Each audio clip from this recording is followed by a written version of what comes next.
তো হে WhatsApp guys, আশা করি সবাই ভালো আছেন। সবাইকে নতুন বছরের শুভ কামনা রইলো। আর সবাই যাবে ঘুরতে, আমার করতে হবে এখন কাজ। তো আসলে সব সময় কাজ করতে হয় না, কাজের পাশাপাশি একটু খেলাধুলাও করতে হয়।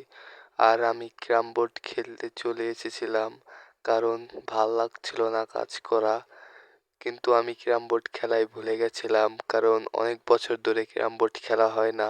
ফলে ক্যারাম বোর্ড খেলা আর মনে নেই। তাও চেষ্টা করছিলাম কিন্তু পারিনি, কারণ কাজের সময় দিতে দিতে ক্যারাম বোর্ড আর খেলাধুলা সব খেলা ভুলে গেছি। তো খেলাধুলার মাঝে ওজন মাপার একটা মেশিন ছিল। আর এই ওজন মাপার মেশিনে আমার ওজন ছিল ৭৭ কেজি। আর এত ওজন নিয়ে আমি কিভাবে চলাফেরা করি আমি নিজেও বুঝছিলাম না, পুরাই অবাক হয়ে গেছিলাম। তো এখন সব খেলাধুলা বাদ